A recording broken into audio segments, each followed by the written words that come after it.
couple who've got learning disabilities, wanting to have a relationship or just be a friend, and people, oh dear, this is going to be very difficult. But why shouldn't they? They have rights, they have feelings, they have passions. And so, yes, we want the education to help them to be safe, but not just to be safe. We want them to have active lives and happy lives and fulfilled lives.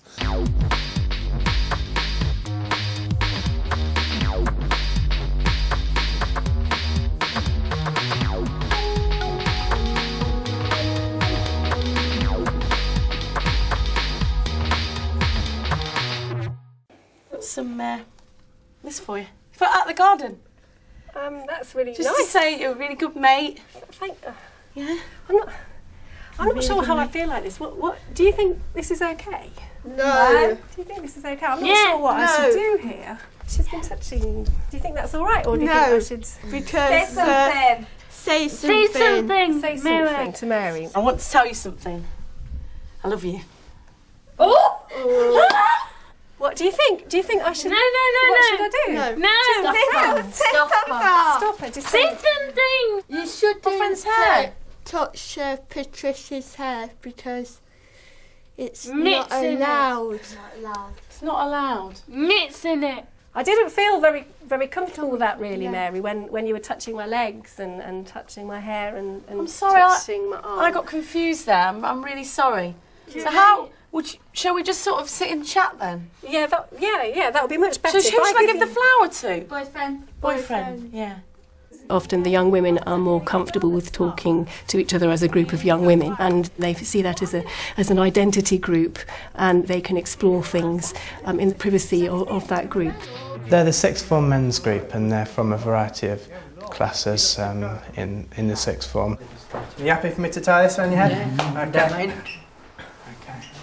So already Ahmed's trusting me to tie this on his head. I started off with them wearing blindfolds as an exercise to get them to start trusting each other and feel comfortable with each other, sort of a group building exercise, which is really important, so they feel happy with their peers and perhaps more willing to talk to each other about the issues we're going to cover.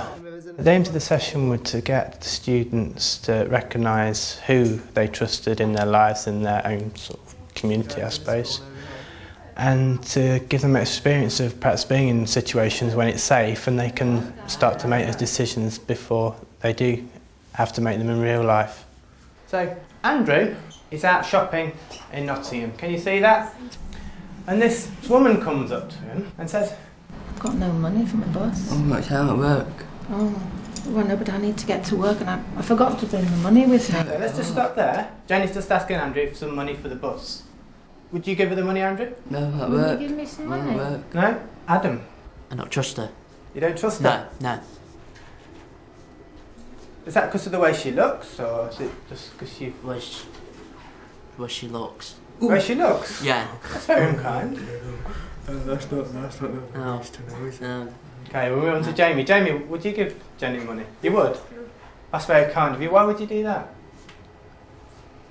You don't know what she's going to spend it on yet. She says it's for the bus, but how do you know that's true? She might be going down the pub with it. I just asked her to take me with her, won't I? Just take you as well? Yeah, have a nice drink. And you'd go with her? Yeah. But you've never met her before. I don't really care. Jamie. We'll have a talk about that in a minute. You keep the money and say, no, I'm busy, and carry on walking. Yeah, I care. You give it her. Perhaps an idea, guys, to have a little think about where you would want your money to be spent, because it might be spent on drugs. Would you want your own money to be spent on drugs for somebody to take that could harm them? And Andrew's still shopping. He's come up to another guy. He's got his box in his hands, and he's wearing a badge on his neck. And it looks to me that he's just asking for money for a charity. I don't know which charity it is. I can't quite read it from here. So look, it just says charity on it. I'm not sure it looks like Ahmed either. I brought the charity person in, as well as this person begging, to just get them to think or compare two people asking for similar things in different ways, and perhaps how they would judge that. Is it on how they look or what they're wearing? And that's particularly why I use the false card, and get them to pick up on details like, have you checked that they are who they say they are. Is this guy asking for money for charity? Are you going to give it to him? No, I'm not.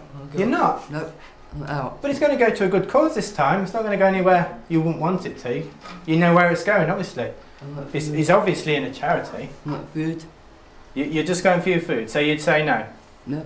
Jamie, what would you do? You wouldn't. But you would the last person. The person that might take it to the pub and spend your money on a nice pint of beer that when you could have gone out and bought something else with it that you wanted. Daniel, would you give Ahmed the money? No. No. Thomas? I wouldn't. You wouldn't? No. Todd? Yeah. You would? Now Todd, he's wearing this ID card but it doesn't even look like him. This card doesn't even match. Would you not check? You not think, oh, something looks a bit fishy about this guy? You still give him this money? You put it in the pot? Looking at safety. You know, can you say no if you don't want something? Do you think your body's valuable? Because if we haven't done work on valuing yourself, if somebody tries to do something, you don't, perhaps you let it happen because you know you don't value it. Giving people choices, huge part of the curriculum. So again, if we're saying in the nursery whether a child's choosing whether they're going to have milk or orange, hugely important, because if at 18 or 19 you go to college and someone's trying to, at the back of the bicycle sheds, trying to get you to do something, do you know you can say no? You know, because if no one's given you choice-making skills, you don't suddenly learn them. Who are you waiting for? My brother. Your brother. Adam's brother's going to pick him up. Adam's waiting. And this lady pulls up in the car and says, would you like a lift? No. No. Why not? Good lad. It's not trust her. You don't trust her? No. But this lady looks quite kind. She's offered you a lift. You can't trust her? No. So, what if it was a man that pulled up in this car? Walk away and, you know, as far as me, you know, he will drag me in the car and, yeah. This person want to hurt you, do you think? Yeah. Yeah. Some of our students in the school are particularly vulnerable and do need to know about some of the harsher realities of what might happen to them when they're out on their own. And I think it's good to try and run through those situations in a safe environment. Pretend that you're in the shower. You're going to stand in the right one. That's yours, Jamie. You're going in that one, Jamie. Thomas, you're going to go in the other one? I'm far end. Far end? That one's on the far end, isn't it? You stand in that one. Ahmed, where are you going to go? That end. What are you going to do? There's 2 showers. Oh. You're going to go in as well? No! Not with me. There's only 2 showers in, there's 3 people. What's going to happen? What should happen? You should wait. You'll wait. Wait. You're going to wait? Yeah. Ahmed can't just nip in with Jamie or Thomas and have a shower as well? It'd be awful. Be awful. Hey, So Thomas. we can't have more than one person in one shower cubicle for a start. You're happy to have a shower now? There's not so many of you. No, I wasn't. Why? Well, you hit you with this. Does that help? Yeah. Yeah. Does that help? That is how, doesn't it, Jay? Yeah. Those are sure. You shut the doors. Shut the doors. It's a good idea, isn't it? Yeah. Why are we going to shut the doors? Nobody see you. They don't want people to see, right? Oh. The men seem to enjoy being a group of men, and they seem just to talk more willingly and more openly as those groups, and they identify with those groups. And obviously there are certain issues which are more particular to being female or being male, and there are other issues which they could perhaps explore together, and they do on occasion meet together and explore issues together. When someone starts to say, oh, we must think about them as a sexual being, it's quite a lot to take on board. But it's really important that we do. We have children with multiple disabilities. They too are sexual beings. So you may have a 16-year-old who is functioning at a very young level in many aspects of their life, but sexually they are perfectly the same as everybody else, and will have some of those feelings racing around their bodies. So we have done a lot of work in terms of supporting staff and supporting families to come to terms with that, and that's really important for the youngster. So we respect the fact that they may be functioning at a young age, but also respect the fact that they are 16. One of the students particularly wanted to do some work about boyfriends, so we try and respond to that. Victoria, what did you say you wanted to do some work about? Sex and good looking and dates. That's right. Somebody who was sexy and good looking and she went on dates with. I think it was a boy. I think it was. Is that right, Victoria? Boyfriends? Yeah. In most sessions we have a sort of general input session, and then we perhaps do some role play, and then perhaps do some work with symbols and writing afterwards, so that it's a reminder to them of the things that they've learnt.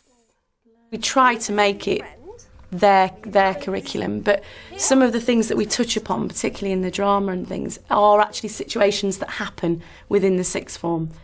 So if we notice something happening on the playground, we'll tend to bring it in and do some drama with it, and kind of see what their responses are, and then take them through why that might not be a good idea, or what things you could do in place of it, really. So Thomas, well born, asks Danielle, you go out with me. Imagine this, Danielle. Danielle says yes, and they're going out.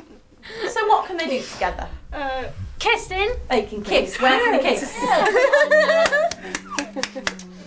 Lips and on wherever, cheeks, yeah. What about if Thomas is sitting next to Danielle, like me and Patricia were, Like touching. and he comes and strokes Danielle's hair? Is that all right? Yeah. No. Yeah. Yes. Yeah. Yeah. They both said that they want to be girlfriend and boyfriend. Yeah, that's okay. They're going out. Yeah. Is it okay if Danielle invites Thomas over to her house? Yeah. Thomas is walking down the street and wants Yeah, to hold please. Danielle's hand. Is that all right? Yes. Yeah. Yeah. The group themselves feel they trust each other, which then sets the atmosphere for them being comfortable to talk to each other and to female staff about any issues which might happen to them at any time, because issues don't just happen in PSHE sessions, they happen out on the bus and out in the community. Verena said something about a bedroom. Bedroom. Like sleepover, or You might go on a sleepover. a boyfriend and girlfriend. Yeah. Those two sleep together. They might, when you're a bit older perhaps. Yeah. By not knowing about things, they're making themselves more vulnerable. By knowing about things, they've had a chance to explore some ideas and to explore, some of the good things and also some of the less good things. CX. Do you know what that is? I don't know this hard.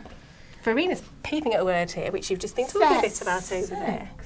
Like boyfriend or Like your girlfriend. boyfriend. Something that you might talk about. The bed? With friends.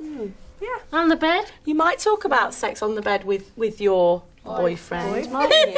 The negative impact of having no sex and relationship education, or not getting that bit right, if you like, supersede everything else on the curriculum. So you're talking about people's lives basically, and so the potential to make a difference is enormous. Yeah.